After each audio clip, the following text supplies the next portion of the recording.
Rust is a fungal disease that affects many garden plants, from vegetables and herbs to flowers and fruit trees. It is easy to spot once you know what to look for, but it can be confusing because it looks different on different plants. Rust rarely kills plants outright, but it can weaken them, reduce yields, and it spreads quickly if ignored.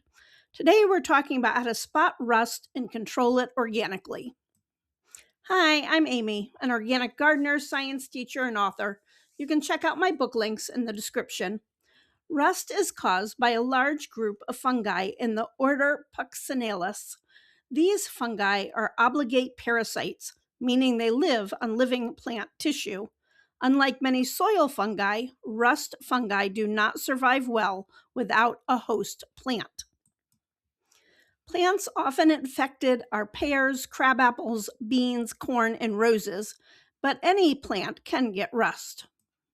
In fact, currants and gooseberries were targeted by the lumber industry because they are the host in white pine blister rust. In 1911, growing them was banned in the United States due to pressure from the lumber industry, but that was mostly lifted in 1966. A few states in the Northeast still have restrictions. Rust fungi produces spores that appear as yellow, orange, red, brown, or black powdery spots. These spots are spore-producing structures that rupture through the leaf surface. When touched, they may smear like dust. Rust damages plants by interfering with photosynthesis and the plant's ability to make energy. When spores break through leaf tissue, they destroy chlorophyll-containing cells.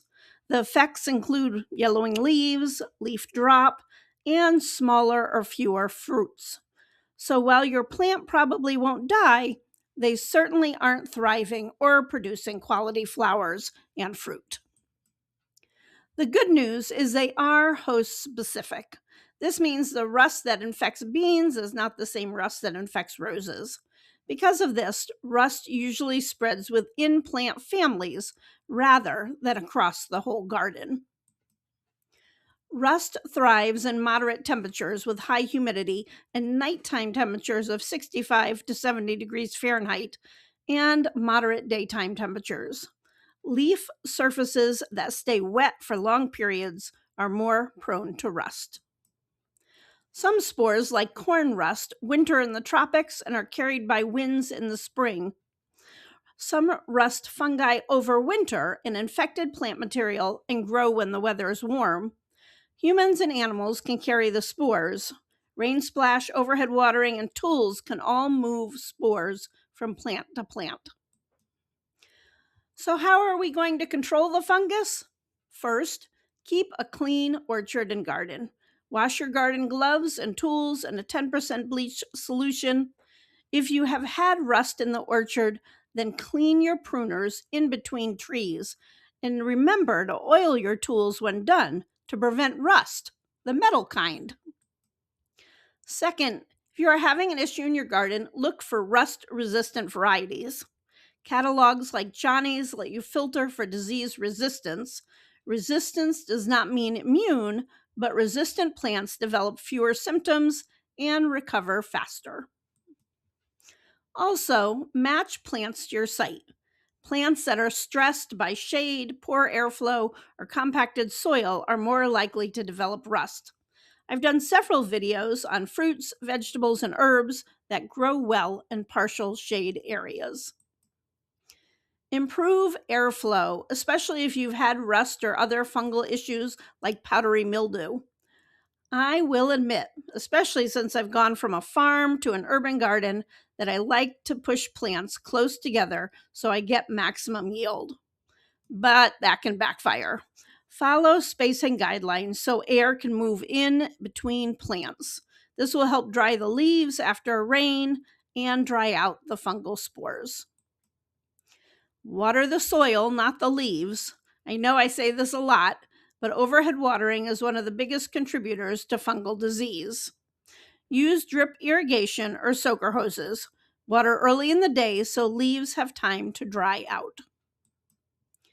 Composting rust-infected material is risky unless your compost reaches high and consistent temperatures.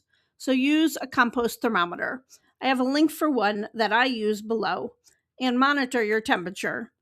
To kill rust in compost, you need to reach and maintain 131 degrees Fahrenheit to 160 degrees Fahrenheit for several consecutive days.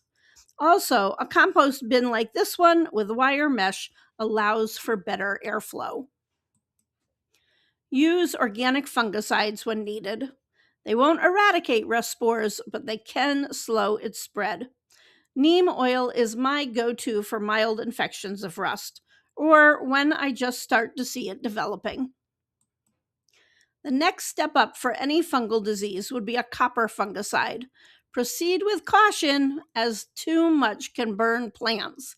And even though it's approved for organic gardens, it is toxic to fish and amphibians. Rust is frustrating, but it is manageable. When gardeners work to support plants instead of fighting them, rust becomes a problem that can be controlled, not feared. I hope you are enjoying the holidays and winter. I'm already dreaming of spring. I have another fungal video on downy and powdery mildews, and check out my videos on shade plants. Thanks for watching, and have a fabulous day.